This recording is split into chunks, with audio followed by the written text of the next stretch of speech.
Why would I have a problem with innovation? Well, I don't. But when it comes to theater and live performance, I think tradition is where it's at.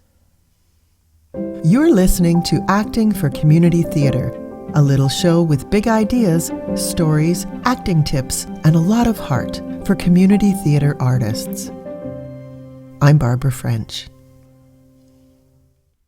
Innovation.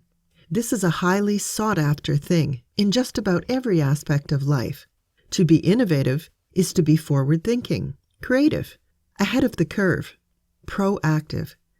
And as someone who taught classes in creativity in university and has created theater from scratch since 1998, I'm a big proponent of lateral thinking, creativity, and innovation. But sometimes tradition trumps technology, and we're about to see an example of this play out in the theater sphere over the next few years. In 2020, with theaters all over the globe shut down, creative solutions are already underway to replace live events. Companies are rehearsing via Skype and Zoom, live stream theater is springing up, and plays are being written specifically for that medium. There is even a PhD student in Texas creating an entire theater degree to be taken online. And while I see a place for some of these things in the theatrical space, like online classes, for example, I don't think that they will or can replace live theater. Simply put, they aren't theater. Theater only requires two things, one performer and one observer. You can do it on a street corner, you can do it in a burlap sack, you can do it lit by the sun or by moonlight. You can even do it partially in the dark, as demonstrated by Peter Shaffer's one-act play, Black Comedy, that takes place during a power failure. You only need one performer and one observer, and they must be live. Okay, Barbra, what's the big deal with being live? Why can't the observer watch through a screen? Theater, via live streams, Skype, Zoom, video, and film, all have unique qualities, and perhaps even their own specialized subgenre. But they also have a variety of filters that separate their audience from the play. There's the filter of place. It's not actually happening here. There's the filter of time. It's not actually happening now. There's the filter of senses. It's not happening in a way that we can fully sense. Our peripheral vision is cut out. There's no sense of smell. We can't see what we choose to look at because all we get are the camera's views. There's the filter of space. You can have 30-foot wide faces, zoom outs, drone shots, split screens. These techniques stretch, cut up, and change space and people in unnatural ways that we innately understand are not possible. Then there's the filter of reality. With CGI and anime, we know that it's not actually happening at all. Now, not all of these filters apply to Skype and Zoom and live streams, but each one of them puts us one step back from the events that are happening on the stage. You can watch a taped version of a performance that was theater when it happened, but you're not getting the full experience from the screen. If you think back to any time you've ever watched a filmed version of a live music concert or a play that you really liked, you probably thought, "Oh, I wish I'd been there."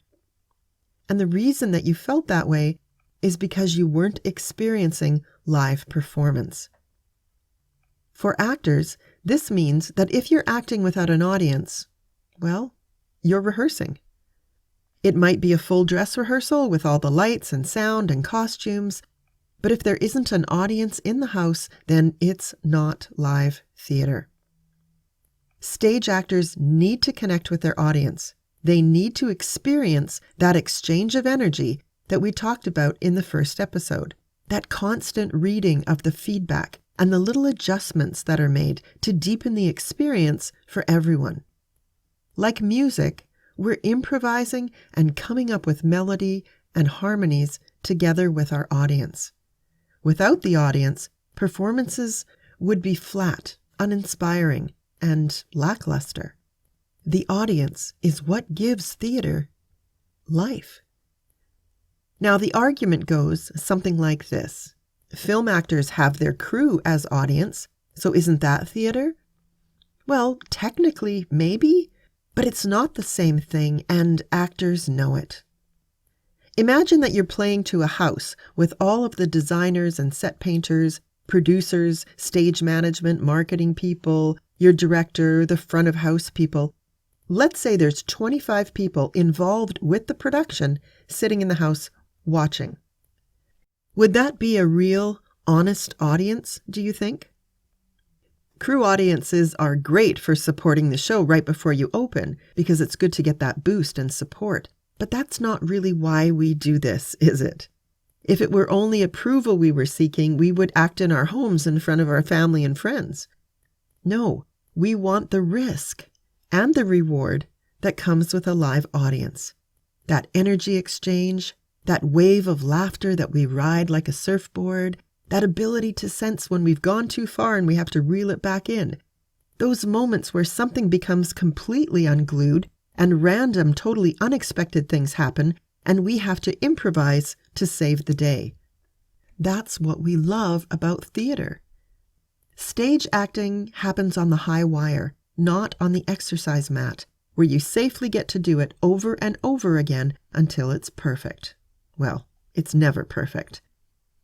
Critics write reviews after opening night, and no matter what they tell people in the entire city, actors will bravely go back on that stage the next night and the next and the next, because theater actors, frankly, are daredevils, whether they know it or not, and they love the risk that comes with live performance. They also get the rewards. Theater is created with a relatively long rehearsal period, and the scripts don't usually change, so artists have time to explore and play, and that is so much fun. Stage actors get to tweak their performance every night, improving as they go, garnering even more appreciation. And while a film crew may clap and cheer for a moment or two, that is nothing compared to the 100, 200, or even 300 people up on their feet applauding for multiple curtain calls. There are rewards aplenty to balance out the risks. Some of my favorite moments were when all the lights went out during an outdoor performance, and we did the rest of the show by kerosene lamp. Or when a member of the audience decided to try acting for himself and got up on stage in the middle of our show, and one of my actors ran out to correct his decision, completely in character, of course.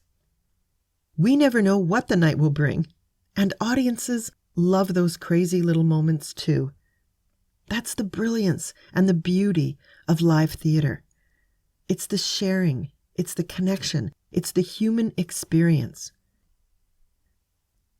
While I applaud all of the innovative ideas and workarounds that people are creating now to keep the art form alive, I don't look at some of them as actual theater. Now, that might put me on the traditional side, but performing in front of a live audience is, for me, what theater is. No filters, no do-overs, and a true, live, personal connection with the audience. That's the only way to make the magic of theater really work. So, here's to seeing live performance return soon. And until next week, I'm Barbra French, and thanks for listening. This is a highly thought-after thing in just about every aspect. What did I just say?